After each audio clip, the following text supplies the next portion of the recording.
kelas 5 di seluruh Nusantara. Bagaimana kabar kalian hari ini? Semoga sehat selalu ya. Oh ya, hari ini aku lagi bermain sepeda. Kalian juga bisa bermain sepeda nggak?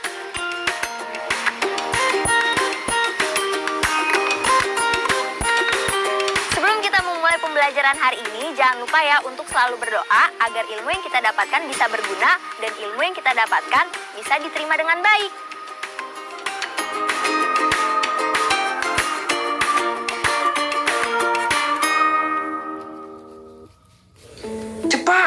Cepat! Segera turun ke ruang bawah tanah bersama kakek! Ayah berteriak. Zafra segera menggandeng kakek Goli dengan tangan kiri. Tangan kanannya ia gunakan untuk menutup kupingnya. Zafra sedikit menyeret kakek Goli. Hampir saja kakek terjungkal terantuk pinggiran tangga. Di belakang mereka, ayah yang basah kuyup segera mengunci pintu besi ruang bawah tanah. Zafra mendesah lega, lalu menurunkan tangan yang digunakan untuk menutup kupingnya. Ia tak suka suara badai yang berdengung-dengung. Kakek Goli menyeruput air hangatnya. Ia mengeluh tak bisa lagi minum teh kesukaannya karena tanaman teh sangat langka pada masa ini. Sementara itu, Zafra melangkah menuju salah satu dinding. Ada selembar kalender tergantung di sana.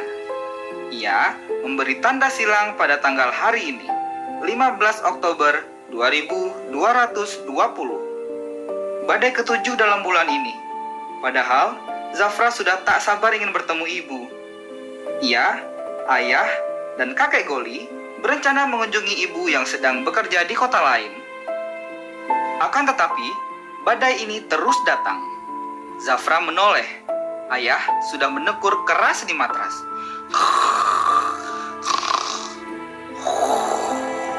Berkejaran dengan badai yang selalu membuatnya lelah.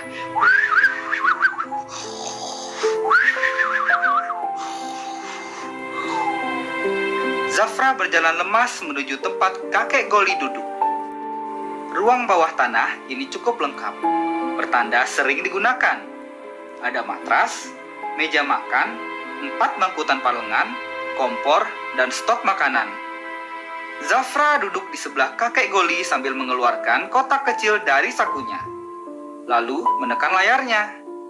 Zafra mengarahkan kotak kecil itu ke ruang kosong di depannya. Seketika muncul hologram dari 3 dimensi. Ah, itu dia. Ibu sedang menyiarkan laporan cuaca di saluran khusus cuaca. Cuaca adalah topik pembicaraan utama zaman ini. Badai terjadi di mana-mana. Zafra mendesah dan menundukkan kepala. Ia menyentuh layar kotak kecilnya lagi dan gambar hologram itu menghilang begitu saja. Kakek Goli menyeruput air hangatnya lagi sambil menggeleng-gelengkan kepalanya. Seandainya waktu bisa diputar kembali, kakek mau menanam pohon-pohon.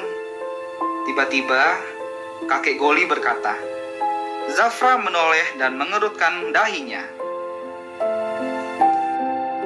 Bermain sepeda sambil hujan-hujanan, itu yang paling kakek Goli suka. Tutur kakek lagi. Hujan rintik-rintik, kata Zafra. Kakek Goli mengangguk. Musim hujan itu sangat menyenangkan, tidak mengerikan dan penuh badai. Zafra mengangguk sambil cemberut. Ia sudah tahu cerita itu. Kakek selalu menceritakannya hampir setiap kali badai datang. Cerita ketika pulau-pulau di Indonesia masih utuh. Berbeda dengan sekarang yang hanya tersisa pulau-pulau besar saja. Salah satunya Kalimantan, tempat mereka tinggal. Kata kakek, saat itu anak-anak juga masih bisa melihat pohon dan bunga di banyak tempat. Akan tetapi, manusia terus memproduksi banyak kendaraan bermotor dan menggunakan penyejuk ruangan. Semua itu menyebabkan polusi udara, pemanasan global pun terjadi. Pohon-pohon mulai jarang terlihat waktu ibumu berumur 1 tahun. Di berbagai tempat, cuma tampak rumah dan gedung. Desah kakek Goli. Udara makin panas. Es di puncak gunung dan di kutub mencair dengan sangat cepat. Tak lama kemudian, pulau-pulau kecil mulai tenggelam karena permukaan laut terus naik. Banjir dan angin ribut makin sering terjadi. Ketika manusia menggunakan tenaga matahari untuk menggerakkan kendaraan bermotor, semua sudah terlambat. Bumi sudah terlanjur sakit. Zafra memalingkan mukanya. Kakek Goli meneguk lagi air hangatnya.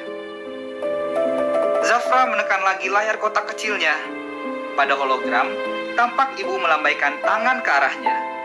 Zafra memandang ibu dengan muram. Ibu, aku kangen. Aku tidak suka badai, Bu. Aku ingin hujan rintik-rintik. Ibu menyentuh sesuatu. Lalu muncul animasi hujan rintik-rintik pada gambar hologram itu. Ibu juga mengirim animasi payung hologram untuk Zafra. Zafra, ibu, dan payung hologram berdiri di bawah animasi hujan rintik-rintik. Mereka menanti celah badai agar bisa segera berjumpa. Tahukah kamu, para peneliti iklim di dunia sedang mempelajari hubungan antara memanasnya suhu bumi yang antara lain disebabkan oleh polusi udara dan penebangan pohon-pohon dengan terjadinya badai. Ternyata ditemukan fakta bahwa suhu bumi yang meningkat menyebabkan permukaan laut memanas. Permukaan laut yang panas ini menyebabkan terbentuknya bibit-bibit badai. Akibatnya, tak heran kalau belakangan ini musim hujan sering disertai angin kencang bahkan badai. Di masa depan, apabila bumi kita makin gersang, badai akan lebih sering terjadi dan lebih hebat daripada yang kita alami sekarang. Setelah tadi kalian menyimak cerita tentang Zafra, sekarang kalian jawab ya pertanyaan berikut.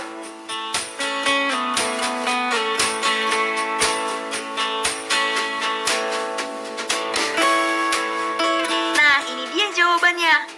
Kalian tak perlu risau kalau jawaban kalian berbeda. Yang penting, inti jawabannya tetap sama dan sesuai dengan cerita tadi ya. Kisah tentang Zafra adalah cerita fiksi. Namun, bukan tidak mungkin hal tersebut terjadi kelak di masa depan. Berikut adalah beberapa hal buruk yang mungkin terjadi karena perubahan iklim. Yang pertama, cuaca menjadi makin ekstrim. Hujan dengan disertai petir dan guntur yang menggelegar, serta badai bisa lebih sering terjadi. Lalu, es di puncak-puncak gunung dan kutub makin cepat mencair. Permukaan laut bisa makin naik dan menenggelamkan pulau-pulau. Bencana alam lain yang diakibatkan perubahan iklim seperti banjir dan tanah longsor bisa makin sering terjadi. Cuaca makin tidak menentu dan ini dapat menyebabkan terjadinya gagal panen, sehingga manusia bisa kekurangan bahan pangan. Dan ketersediaan air bersih yang semakin berkurang. Nah, sekarang tulislah hal-hal yang dapat kalian lakukan bersama keluargamu untuk mencegah terjadinya hal-hal buruk seperti yang dialami Zafra dalam cerita. Kamu adalah penyelamat bumi ini. Kamu boleh memberinya hiasan dan warna. Selanjutnya, kalian akan berlatih membuat kalimat majemuk setara perlawanan. Kalimat majemuk setara berlawanan merupakan gabungan beberapa kalimat tunggal yang setara dan isinya berlawanan. Contohnya, 1. Zafra ingin bertemu ibu, tetapi badai tak kunjung reda. 2. Orang berkacamata itu bukan ayah Zafra, melainkan kakek Goli. 3. Ayah memang sangat lelah, namun ia tetap bekerja. 4. Zafra tinggal bersama ayah dan kakek Goli, sedangkan ibu tinggal sendirian.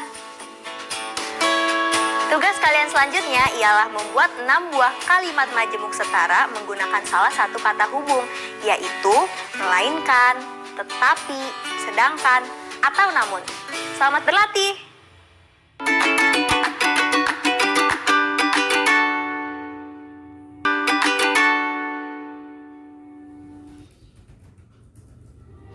Masuk ke numerasi. Kali ini kalian diminta untuk memikirkan sebanyak mungkin pasangan bilangan yang jika dikalikan akan menghasilkan angka 36. Selamat berpikir!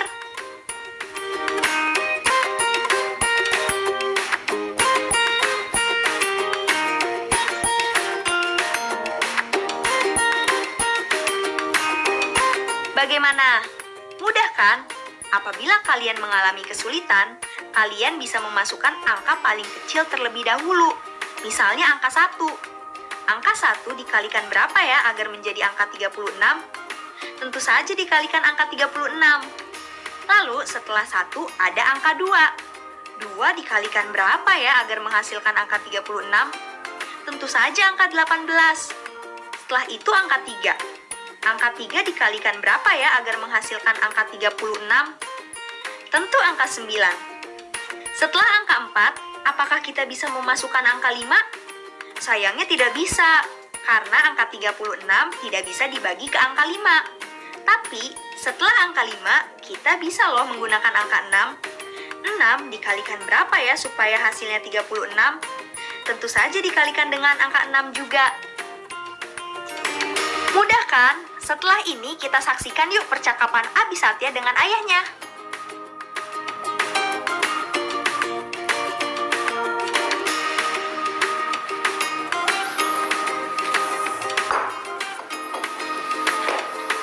Kok hujan es bisa terjadi di Indonesia yang udaranya hangat seperti ini ya? Masa di Indonesia ada hujan es? Iya ya. Nih, Oh, bisa aja sih, Kak. Hujan es terjadi karena awan di atas sana membeku dengan cepat menjadi es. Nah, turun ke bumi dengan cepat pula, hingga belum sempat mencair. oh gitu ya. Oh ya, Kak. Kita juga punya pegunungan yang puncaknya selalu diselimuti es. Ayah serius? Iya, Di mana itu ya? sebentar. Nih, Wah, oh di situ. ada satu pegunungan di Indonesia yang salah satu puncaknya selalu tertutup es, yaitu Pegunungan Jayawijaya di Provinsi Papua. Puncak yang selalu tertutup es itu bernama Puncak Jaya. Kakak lihat dengan seksama deh gambar peta ini. Dari sini kita tahu Pulau Papua memiliki ketinggian tempat berbeda-beda. Dengan melihat warnanya, kita bisa mengetahui bahwa Puncak Jaya berada pada area berwarna orange, artinya memiliki ketinggian lebih dari 3 km di atas permukaan laut. Itulah yang membuat suhunya dingin. Menurut peneliti BMKG, Puncak Jaya menjadi satu-satunya tempat yang masih memiliki gletser atau sungai es di daerah Samudra Pasifik yang hangat. Oleh karena itu, para ilmuwan menjadikannya sebagai penanda terjadinya pemanasan global. Aku mau lihat dong ya. Kayak gimana salju di sana? Ada videonya nggak ya? Ada, nih, peneliti BMKG mencatat bahwa dari waktu ke waktu, luasan es yang ada di Puncak Jaya makin menipis. Para peneliti bahkan dapat menduga bahwa es yang di Puncak Jaya akan habis pada tahun 2025.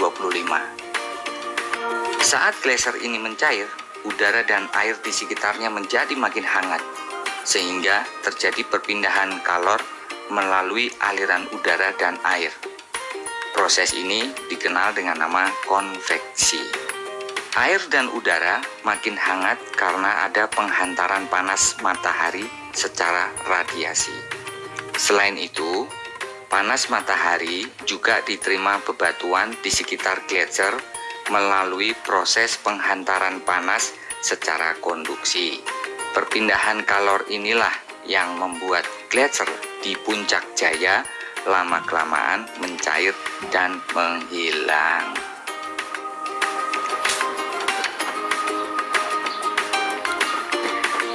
Teman-teman, kenapa ya para ilmuwan sangat takut akan terjadinya pemanasan global? Pernahkah kalian memikirkan alasannya? Mencairnya gletser di Puncak Jaya hanya sebagian kecil dari pencairan es yang ada di dunia jika terjadi pemanasan global. Di bumi kita masih ada kawasan yang selalu tertutup es, misalnya di benua Antartika. Coba bayangkan, benua Antartika memiliki jutaan meter kubik es dan jika itu semua mencair dan mengalir ke lautan, permukaan air laut tentu akan meninggi dan menenggelamkan banyak pulau-pulau kecil. Nah, kondisi bagaimana ya yang menyebabkan es cepat mencair? Sekarang, kita lakukan percobaan bersama-sama yuk. Pertama, kalian harus siapkan 4 buah wadah yang berisi es sama banyaknya.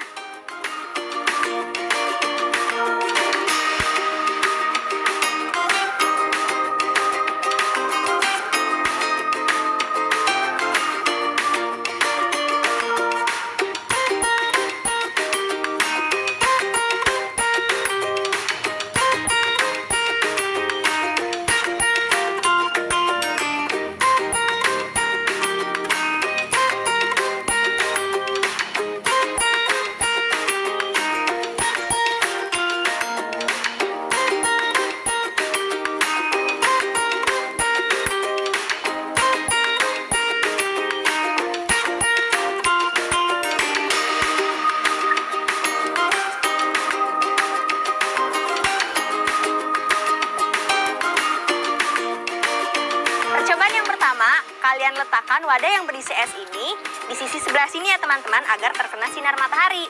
Kemudian jangan lupa untuk catat waktu yang dibutuhkan agar es mencair.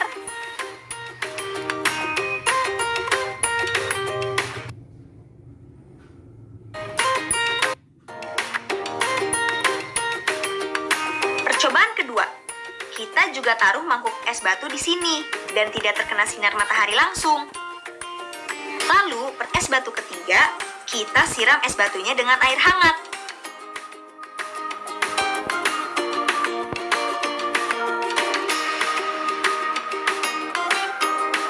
Satu lagi, kita masukkan baskom air ke panci dan nyalakan kompor. Kita tunggu deh sampai mencair.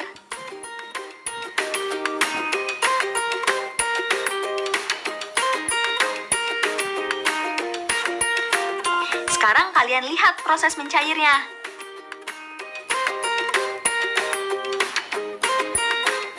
Mangkok 1 membutuhkan waktu 30 menit sampai es batunya mencair. Sementara mangkok 2 lebih cepat sedikit. Kedua proses ini merupakan pemanasan dengan cara radiasi. Mangkok 3 membutuhkan waktu 15 menit sampai es batunya mencair. Cara yang digunakan adalah proses pemanasan dengan konveksi. Meja terakhir membutuhkan waktu 5 menit sampai es batunya mencair. Cara yang digunakan adalah proses pemanasan dengan konduksi. Sekarang kita masukkan data-data tadi ke dalam tabel ya. Dari data yang kita peroleh, cara manakah yang paling cepat mencairkan es batu? Betul. Cara konduksi adalah cara yang paling cepat untuk mencairkan es batu. Lalu menurutmu, apa yang harus kamu lakukan agar es batu tidak cepat mencair? Tentu saja dengan disimpan di tempat dingin, di tempat dengan suhu rendah, di lemari es.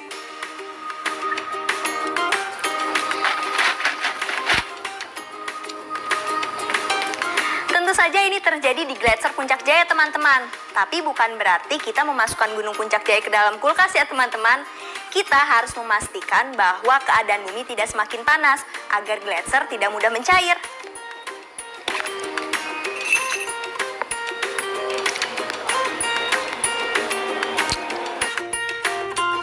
Proyek kreatif minggu ini. Teman-teman, setelah kemarin kalian sudah membuat konsep mengenai berita yang akan kalian tulis, tugas kalian hari ini adalah menuliskan teks berita sederhana dengan topik seperti yang sudah kalian rencanakan dan sesuai dengan data-data dari pembelajaran numerasi yang sudah kalian rangkum tadi. Selamat berkarya! Refleksi. Gak terasa ya kita sudah masuk di akhir acara. Tapi seperti sebelumnya, jawablah soal berikut sebagai refleksi atas ilmu yang baru saja kalian pelajari. Selamat menjawab!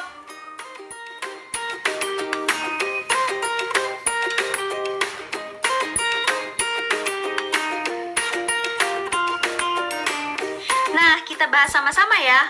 Untuk pertanyaan pertama, berapa meter ketebalan es mula-mula pada bulan Juni 2010? Yap, ketebalan es pada bulan Juni 2010 adalah 30 meter.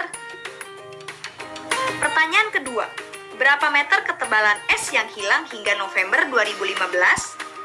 Ketebalan es yang hilang hingga November 2015 adalah 3 meter. Lalu, berapa meter ketebalan es yang hilang hingga 1 tahun berikutnya? Ketebalan es yang hilang hingga 1 tahun berikutnya adalah 6 meter. Selanjutnya, berapa meter ketebalan es yang masih ada pada bulan November 2016? Ketebalan es pada bulan November 2016 adalah 21 meter. Terakhir, bagaimana kondisi gletser saat ini? Tentu jawabannya adalah semakin menipis, karena dari tahun ke tahun selalu menunjukkan penurunan. Sudah 25 menit kita menyaksikan bersama-sama pelajaran hari ini. Semoga ilmu yang kita dapatkan bisa bermanfaat ya teman-teman. Jangan lupa untuk selalu mereview pelajaran yang kalian dapatkan hari ini bersama orang tua atau wali kalian di rumah. Saya Kinan undur diri, salam belajar dari rumah.